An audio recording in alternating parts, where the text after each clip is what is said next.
have time to see you. What's up? Over the phone, it sounded like this wasn't just a typical family visit. What's going on? Well, I guess, Dad, you could see this as a sort of pastoral visit, but with you being the pastor, of course. Okay. Well, let's sit down and talk. Let me pull up a chair for you. I like this one. This one's much better. It's very comfy, reading chair.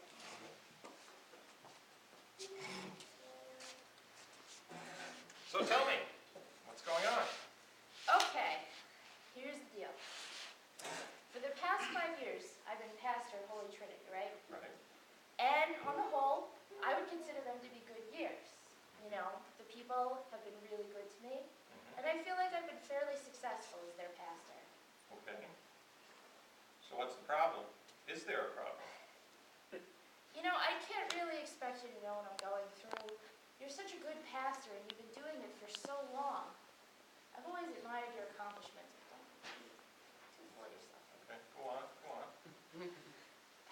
Well, I guess lately you could say I've been feeling sort of, I don't know, worn out, dry, empty. I came out of seminary with so much energy and enthusiasm, and lately, I just feel like it's gone. You feel like God would create miracles through you, right? Yeah, I did. Yeah, but He has.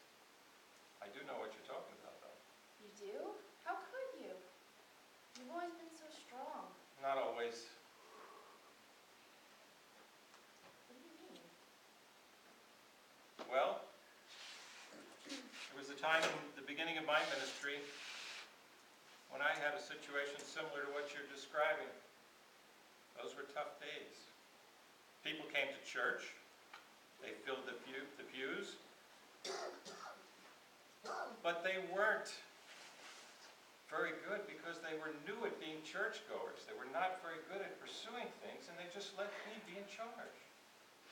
So, what's the problem with that? You were in charge. No problem at all. If you're young and full of spit and vinegar and fresh out of seminary, it was no problem at all. As a matter of fact, I loved it. But after a while, it became exhausting trying to live up to everybody's expectations. The church just continued to grow, and I got so busy that your mother would be home alone at night caring for you and wondering when it was I was going to make time for her. But, so what? You know, a pastor's job is never done. I thought so, but there were times when your mother was so upset that she actually considered taking you and walking out. I regret that. I wish I had done something about it. I began to doubt myself. I began to doubt God. Those were tough days. Wow. I never knew you were going through that. Nobody ever told me. I bet your mom told you that I was some kind of a god, right? Yeah, Yeah, that's well, pretty much the she impression. told me I was some kind of a devil.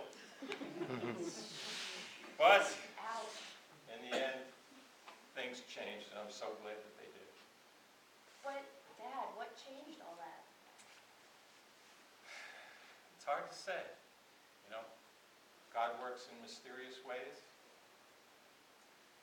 I remember going on a retreat with other pastors and their wives. It was good to hear other couples talk about their personal experiences. It also gave your mom and I a chance for some serious dialogue. We ate, we slept, we laughed, we cried. But the most important thing that we did was talk to each other. We talked and talked. And when we were together, it felt like God was reaching out His arms and embracing us both. We were never the same after that experience. Wow. That's great. I wish I could go through something like that. But, Dad, what can I do? Let me see.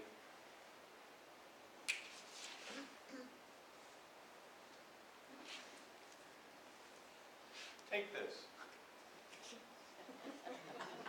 This is something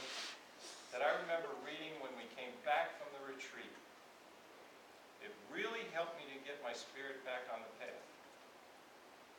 Dad, I don't know about this guy in the back here. He looks a little shady, but I guarantee you the book is good. Okay. Pathway to Renewal, 7 Steps to Wholeness. Okay. Probably think it's a do-it-yourself book, right? It looks like a do-it-yourself book. Well, it's not. You could really call it a when I can't do it myself book, because doing it yourself is what gets you in trouble to begin with. Read it.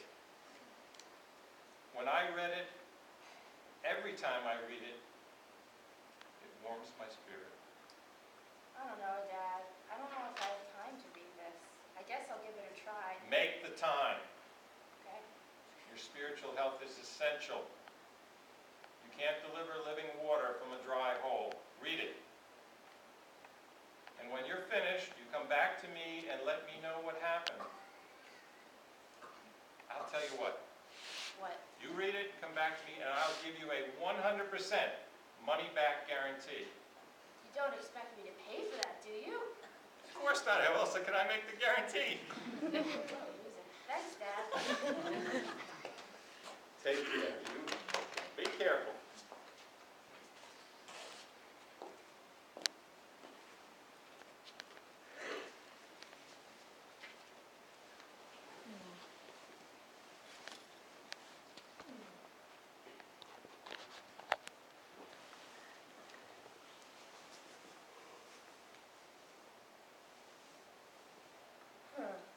Well, Chapter 1 was actually rather exciting, even with its catchy title, Beginning at the Beginning.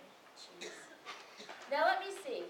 The author suggests that I write down an answer to the question, what was it that motivated you to decide to commit your life to God? Who influenced your faith development process? And how did you see yourself fulfilling God's call in your own life?